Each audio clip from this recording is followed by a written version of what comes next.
तो दोस्तों ये रहा अपना पहला क्वेश्चन। इसमें पूछा क्या जा रहा है, देखिएगा कि वास्को डी गामा सर्वप्रथम भारत में कहाँ आया था। कहाँ आया था? तो इसका सही आंसर होगा कालीकट में। कहाँ पर? कालीकट में। सौर परिवार के कितने ग्रह हैं? सौर परिवार में कितने ग्रह हैं? तो आप उत्तर दे सकते हैं 8। कितने हैं? 8। नींबू और संतरे में कौन सा विटामिन पाया जाता है? ये भी क्वेश्चन आपके लिए बहुत ही महत्वपूर्ण है। तो नींबू और संतरे में विटामिन सी पाया जाता है। ठीक है। बैसाखी त्योहार किस धर्म के लोग मनाते हैं? ये बहुत ही इंपॉर्टेंट क्वेश्चन है आप सभी के लिए। जो बैसाखी जो त्योहार है वह सिख धर्म के लोग मनाते हैं। ये आपके एग्जाम में पूछा जाएगा। त्रिस्तरीय पंचायती राज व्यवस्था में सर्वोच्च स्थान पर क्या होता है? तो आप इसका उत्तर दे सकते हैं जिला परिषद। क्या देख सकते हैं? जिला परिषद। अब आगे देख लेते हैं। तो देखिएगा दोस्तों, मणिपुर की राजधानी क्या है? मणिपुर की राजधानी आप सभी को पता है इम्फाल है। लक्षद्वीप की राजधानी क्या है? वो है कवरत्ती। क्या है? कवरत्ती। अब बताइएगा, अनुच्छेद 370 किस राज्य में लागू है या लागू था? तो वो था जम्मू कश्मीर। भारतीय इतिहास का सबसे प्राचीन काल कौन सा है? भारतीय इतिहास का सबसे प्राचीन काल कौन है? सिंधु सभ्यता। सिंधु सभ्यता। किस स्थान पर तेल रिफाइनरी कारखाना है? जो आप सोयाबीन का रिफाइनरी जो तेल खाते हैं तो उसका कारखाना है बरौनी में। कहाँ पर है दोस्तों? बरौनी में। तो चलिए आगे देख लेते हैं। देखिएगा यहाँ पर कौन सा राज्य भारत के सबसे पूर्वी भाग पर स्थित है? पूर्वी भाग पर। ये सबसे इंपॉर्टेंट क्वेश्चन है दोस्तों, सबसे इंपॉर्टेंट क्वेश्चन। तो वो है अरुणाचल प्रदेश। ठीक है। पूर्वी जो भाग है भारत का उस पर अरुणाचल प्रदेश है। कौन सी रेखा विषुवत रेखा के समांतर है? तो इसको बोलेंगे अक्षांश रेखा। कौन सी रेखा है? अक्षांश रेखा। तो दोस्तों अगर आपने अभी तक हमारे चैनल को सब्सक्राइब नहीं किया तो चैनल को सब्सक्राइब कर लें और वीडियो को ज़्यादा से ज़्यादा लोगों तक शेयर करें, क्योंकि आपके एग्जाम के लिए मात्र बचे हैं 2 से 3 दिन। तो आप इस पूरे जीएस क्लास को कंप्लीटली देखें। तो चलिए देखते हैं, डिस्कवरी ऑफ इंडिया नामक पुस्तक किसने लिखी थी? डिस्कवरी। तो ये आपके लिए इंपॉर्टेंट क्वेश्चन हो सकता है। तो वो लिखी थी पंडित जवाहरलाल नेहरू ने। ठीक है। कौन सी नदी महाराष्ट्र के नासिक से निकलती है? कौन सी नदी महाराष्ट्र के नासिक से निकलती है? तो वो है गोदावरी। क्या है? गोदावरी। कौन सा देश नाथुला दर्रा के पार है? नाथुला दर्रा के पास है, वो है चीन। कौन सा है? चीन। दोस्तों अब है शाहनामा किसकी कृति है? शाहनामा किसकी कृति है? तो उसको बोलेंगे फिरदौसी की। किसकी है? फिरदौसी की। अगला देख लेते हैं। देखिएगा कि पुर्तगालियों का भारत में पहली फैक्ट्री कहाँ स्थापित की थी? पुर्तगालियों ने भारत में पहली फैक्ट्री कहाँ स्थापित की थी? वो है कोचीन। किस भारतीय राज्य में विशाखापट्टनम बंदरगाह स्थित है? विशाखापट्टनम। तो वो है भाई आंध्र प्रदेश। क्या है? आंध्र प्रदेश। पृथ्वी के नजदीक वायुमंडल की सबसे निचली परत क्या है? क्षोभ मंडल। क्षोभ मंडल। गोवा को पुर्तगाली से कब आजाद कराया गया था? गोवा को जो पुर्तगाली थे वहां पर गोवा में जिसका शासन था पुर्तगालियों का, तो उनसे आजाद कब कराया गया? 1964 में। ऋग्वेद की रचना किस काल में हुई? ये बहुत ही महत्वपूर्ण है कि ऋग्वेद की रचना किस काल में? तो हुई वैदिक काल में। किस काल में? वैदिक काल में। विश्व का सबसे लंबा पशु कौन सा है? जिराफ। कौन सा है भाइयों? जिराफ। दोस्तों आपने अभी तक कम से कम 20 से 25 क्वेश्चन कंप्लीट कर लिए होंगे। अगर आप इनको पूरा समझ लेते हैं तो आप यूपी पुलिस कांस्टेबल की तैयारी जो कर रहे हैं उसमें अच्छा रिजल्ट प्राप्त कर सकते हैं। तो चलिए आगे देख लेते हैं।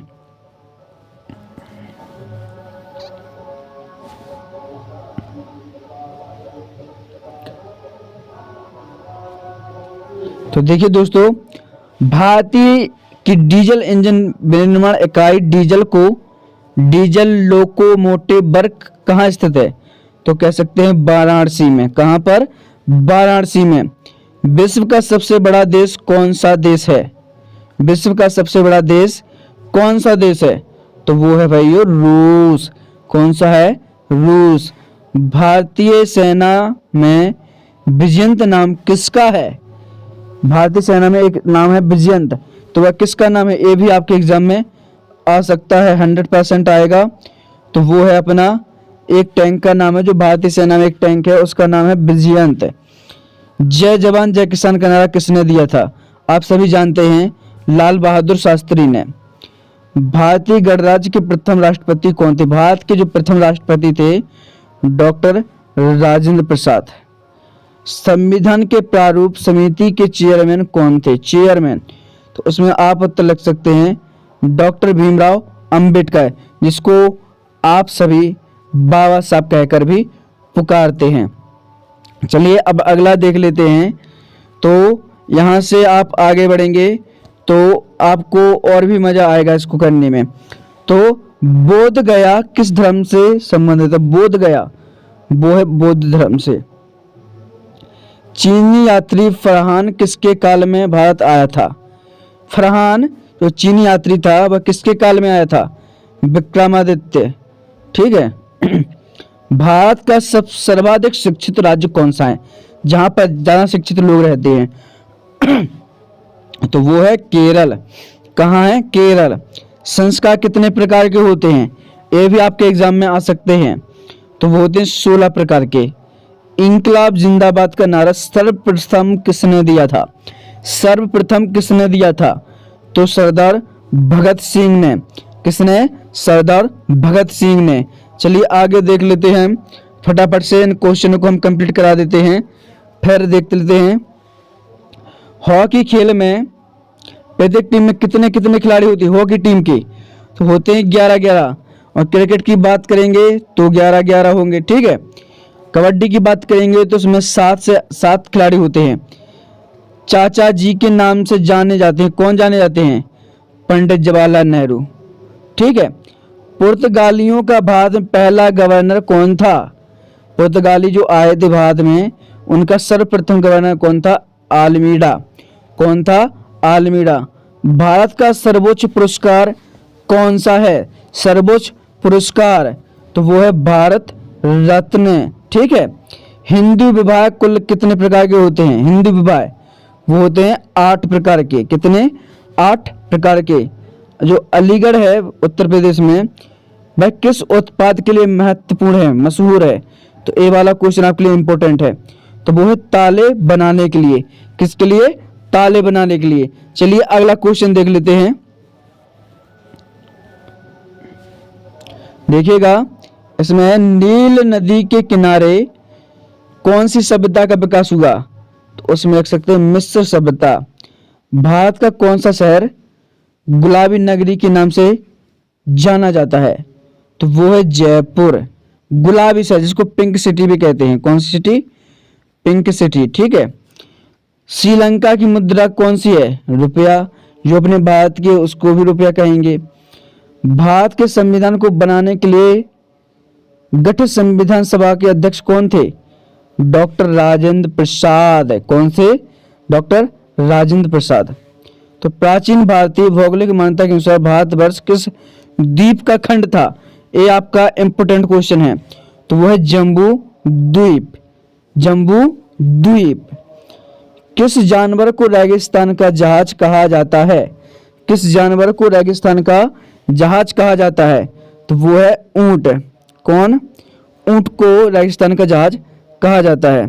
ठीक है। इस तरह आगे बढ़ते हैं। तो आप सभी ने देखा होगा, जो लाइट का हीटर होता है जिस पर खाना पकाते हैं, तो हीटर के तार किस चीज के बने होते हैं? जो हीटर होता है उसके तार जो स्प्रिंग टाइप के होते हैं, थोड़ा इस टाइप के होते हैं। ठीक है। तो किस चीज के बने होते हैं? वो होते हैं नाइक्रोम के। किसके? नाइक्रोम के। किस वर्ष में महात्मा गांधी का जन्म हुआ था? किस वर्ष में महात्मा गांधी का जन्म हुआ था? 1869 ईस्वी में। विश्व की सबसे गहरी झील कौन सी है? ए वाले अब क्वेश्चन आ गए अपने विश्व से रिलेटिव, तो ये भी क्वेश्चन आपके लिए मुख्य हो सकते हैं। तो विश्व की सबसे गहरी झील कौन सी है? बैकाल झील। कौन सी झील? बैकाल झील। विश्व का सबसे बड़ा महाद्वीप कौन सा है? सबसे बड़ा महाद्वीप एशिया महाद्वीप। एशिया महाद्वीप। ध्वनि की चाल अधिकतम किस में होती है? ध्वनि की चाल स्टील में। स्टील में। भारत का सबसे विश्व का सबसे बड़ा महाद्वीप का जो कौन सा देश है? तो देख लेते हैं, इस तरह से आएंगे एशिया। अब आगे देख लेते हैं। तो दोस्तों अब आते हैं अपने धर्म से रिलेटेड कुछ क्वेश्चन आने वाले हैं। तो जो द्रोणाचार्य पुरस्कार है किससे संबंधित है? श्रेष्ठ गुरु और प्रशिक्षक से। लोह पर जंग लगने से उसका भार क्या होता है? बढ़ता है। अगर आपको ऑप्शन दे घटता है या समान रहता है, तो बहुत से बच्चे क्या करते? घटता है, समान रहता है, इस तरह से करके आएंगे। तो विश्व का सबसे बड़ा मरुस्थल कौन सा है? तो बोलेंगे सहारा। ठीक है। किसे भविष्य की धातु कहा जाता है? भविष्य की धातु किसे? तो टाइटेनियम को। इसको भी आप मोस्ट समझ लीजिएगा। ठीक है। इस तरह के क्वेश्चन जब आप करेंगे तो आपको करने में मजा भी आएगा। तो किस देश में किस देश को झीलों का देश कहा जाता है? तो वो है फिनलैंड। कौन सा? फिनलैंड। तो ये भी एग्जाम में आता है। ठीक है। इस तरीके के क्वेश्चन करेंगे तब आपको करने में मजा आएगा। अब आगे देख लेते हैं।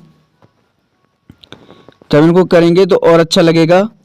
तो देखिएगा, दिल्ली की जो सुल्तान रजिया सुल्तान किसकी पुत्री थी? जो रजिया सुल्तान थी वो किसकी पुत्री थी?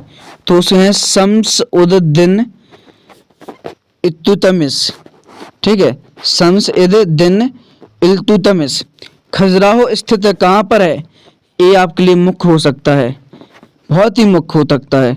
ठीक है। हो सकता है मध्य प्रदेश। महाराष्ट्र के प्रथम मुख्यमंत्री कौन थे? महाराष्ट्र के प्रथम मुख्यमंत्री कौन थे? तो Y B Chauhan. Y B Chauhan. ठीक है। किसने अंग्रेजों को बंगाल, बिहार और उड़ीसा की दीवानी दी थी? तो शाह आलम ने। ठीक है। मंदिरों की पुण्य भूमि भारत के किस राज्य को कहा जाता है? ये वाला भी क्वेश्चन आपके लिए महत्वपूर्ण हो सकता है, वो है तमिलनाडु। तमिलनाडु। ओके। तो इसमें अपन कंप्लीट कर चुके हैं। बहुत से क्वेश्चन और भी देख लेते हैं आगे। तो देख लीजिए, आगे बढ़ते हैं इसी को लेकर। तो यहाँ पर देखिए, किसने द्वैध शासन काल को अंग्रेजों द्वारा बंगाल की लूटपाट करने के डाकू का राज्य कहा? वो है के.एम. पाणिकर ने। ठीक है। भारत का मैनचेस्टर किसे कहा जाता है? अहमदाबाद को। क्या? अहमदाबाद को। भारत का पहला गवर्नर जनरल कौन था? बहुत से बच्चों को पता नहीं था, तो बता दें कि वॉरेन हेस्टिंग्स।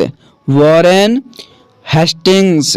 बिहार का शोक किस नदी को कहा जाता है? कोसी।